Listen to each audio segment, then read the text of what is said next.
Okay, this video is on organelles. Organelles are considered to be tiny organs because they perform special functions, very specific functions for the cell, just like the organs of our body.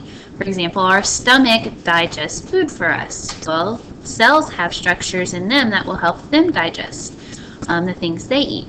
So we're going to use a game on the internet to go through each of the organelles and their functions. Okay, we're going to start with the animal cell. For this video, there are two things we're going to look at: animal cells and plant cells. Both of them are eukaryotic, which means they have a nucleus. Remember, prokaryotic cells do not have a nucleus. Okay, so we're starting out with the nucleus. And as you notice, the nucleus is surrounded by a membrane. They call the membrane either a nuclear membrane or a nuclear envelope.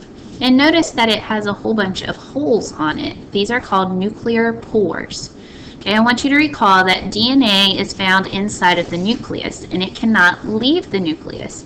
So it has a helper that will help move the information that's on the DNA to the outside of the nucleus, and that is RNA. Hopefully you remember that. So the way RNA is able to move into or out of the nucleus is through these holes, and these holes are called nuclear pores. Okay, and also if you notice, it's kind of glowing on the inside here. The center of the nucleus has a structure called the nucleolus. And I'm emphasizing the O so you can tell the difference between the nucleus, this large structure in the center of the cell, compared to the nucleolus, which is inside of the nucleus. The job of the nucleolus is to make ribosomes. Okay, so that is next. Ribosomes are the small little dots all throughout the cell. You can see them free-floating out here in the cytoplasm, and you also see them attached to this structure, which is the endoplasmic reticulum. We'll talk about that one in just a minute. The purpose of the ribosomes is to make protein. And remember, the building blocks for proteins are amino acids. Okay, so this is the area that the amino acids will come and get linked together to make proteins. Okay, so that happens at the ribosome. Again, the ribosomes make protein.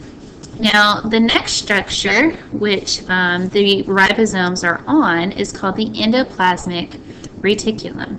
If you notice, there are two areas here. You have one that has the ribosomes on it. This area is called the rough endoplasmic reticulum, or the rough ER.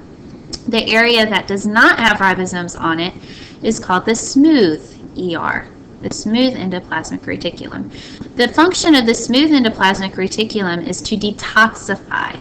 You find a lot of smooth ER in cells that make up your liver because your liver's job is to detoxify your blood. It takes out toxins like alcohol, drugs, things like that.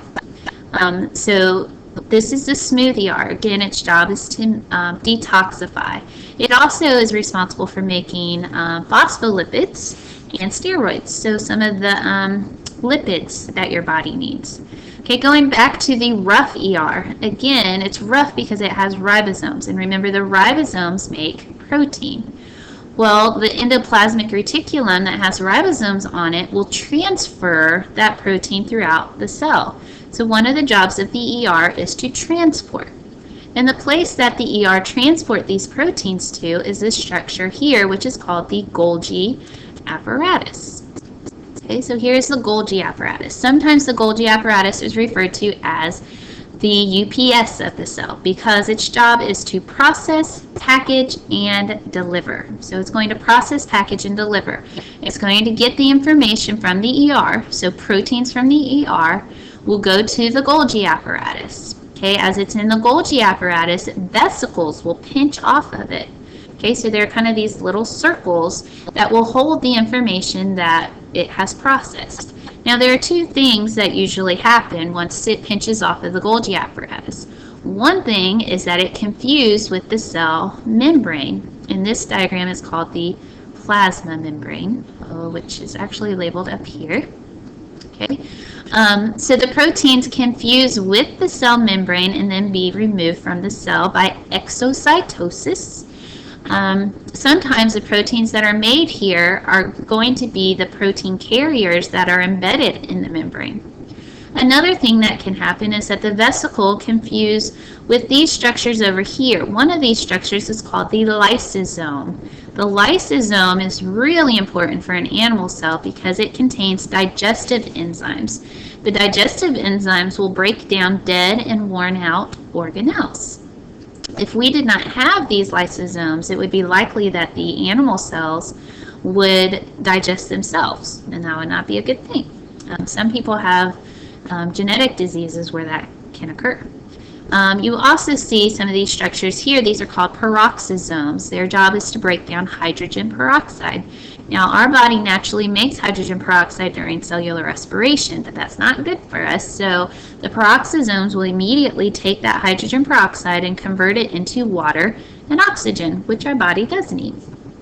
Okay, the next structure is the mitochondria. Mitochondria, you guys have heard for years, is called the powerhouse of the cell. The reason it is the powerhouse is because it stores lots of energy.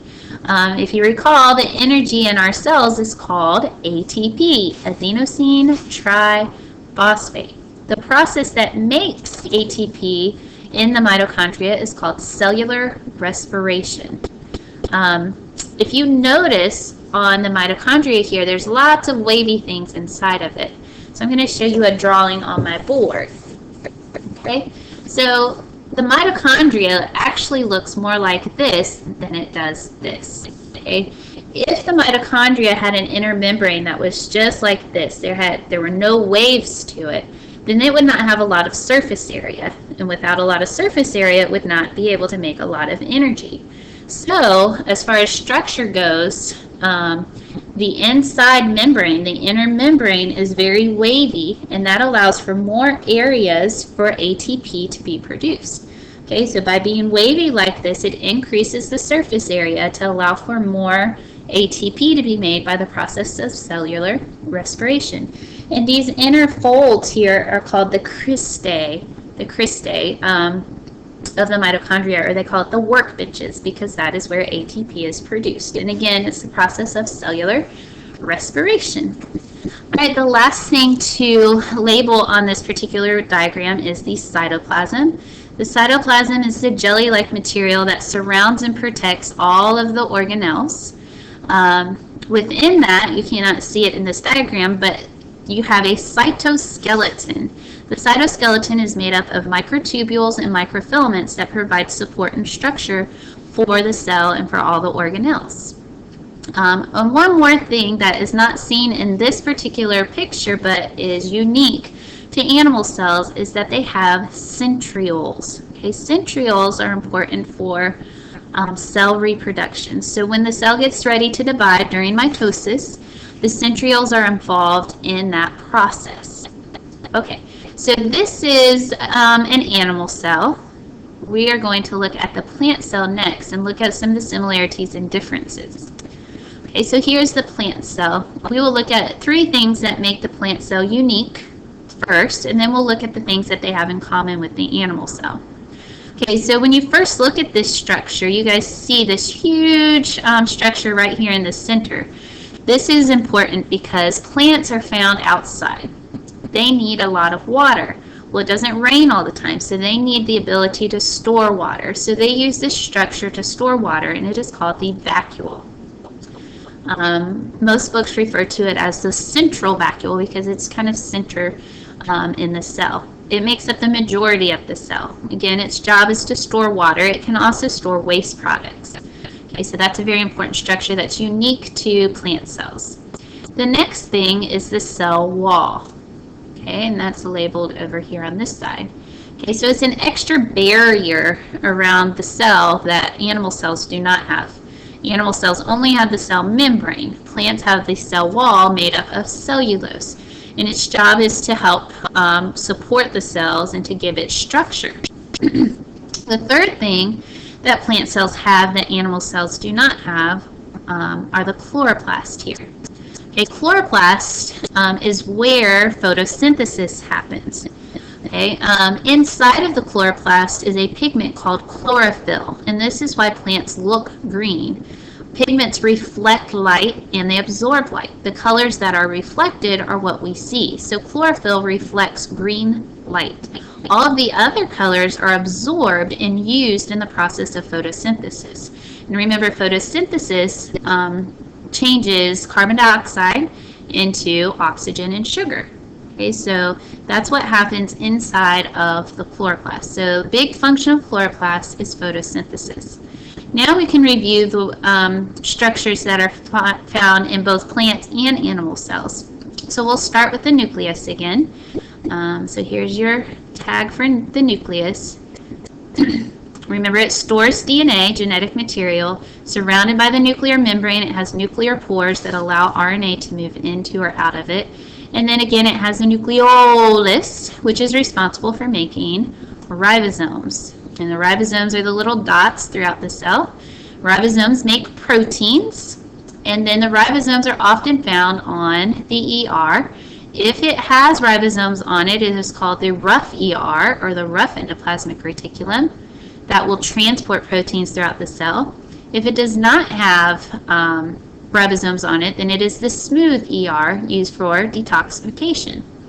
Okay, if it is the rough ER, it has ribosomes that make protein, and the ER will transport it to the Golgi apparatus.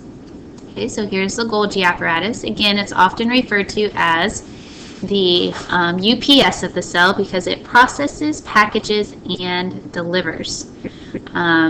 Remember, vesicles pinch off of them, and they can fuse with the cell membrane to be escorted out of the cell. So here is the cell membrane, also called the plasma membrane, made up of phospholipids.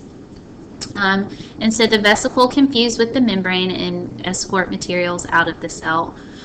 In this case, plant cells do not have lysosomes, but they do have peroxisomes. And again, the job of the peroxisome is to break down hydrogen peroxide into oxygen and water.